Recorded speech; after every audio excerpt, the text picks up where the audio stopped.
শাহজালাল রহমতুল্লাহ আলাইহির মাজারের দান বাক্স সিলগালা বসলো প্রশাসনের নতুন দান বাক্স, এই উদ্দেশ্যকে আপনি কিভাবে দেখছেন? মাজারের দান বাক্সে যে পরিমাণ টাকা, কয়েকদিনের দান বাক্সে যে পরিমাণ টাকা উঠছে, কত লাখ টাকা জানি উঠছে না? 17 লাখ টাকা। কয়দিনে? 3-4 দিনে। সুবহান আল্লাহ। তাহলে মাসে কত টাকা হয়? তাহলে বছরে কত কোটি টাকা হয়? এই টাকাগুলো কই যায়?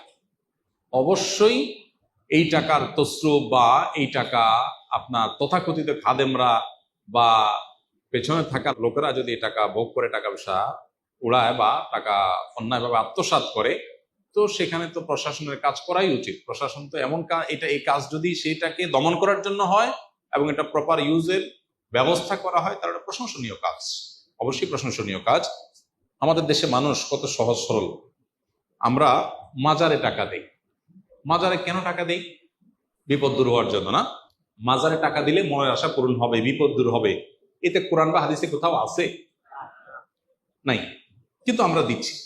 বহু মসজিদ টাকার অভাবে বানানো যাচ্ছে না, বহু মাদ্রাসা টাকার অভাবে ছেলেরা বাচ্চারা খাবার পাচ্ছে না, বহু গরিব মানুষের বাসায় খাবারের ব্যবস্থা নেই, বহু বেকার সামান্য একটু টাকার জন্য বেকারত্ব দূর হচ্ছে না।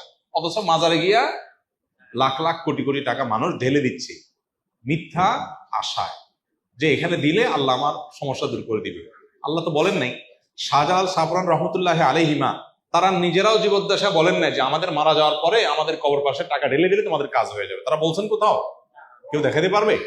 তাহলে এটা একটা ব্যবসা, এটা একটা কি ব্যবসা। অতএব এই আত্মসাৎ বন্ধের উপায় অবশ্যই প্রশংসনীয় যদি সেটার সঠিক ব্যবহার করার উদ্যোগ নেওয়া হয়।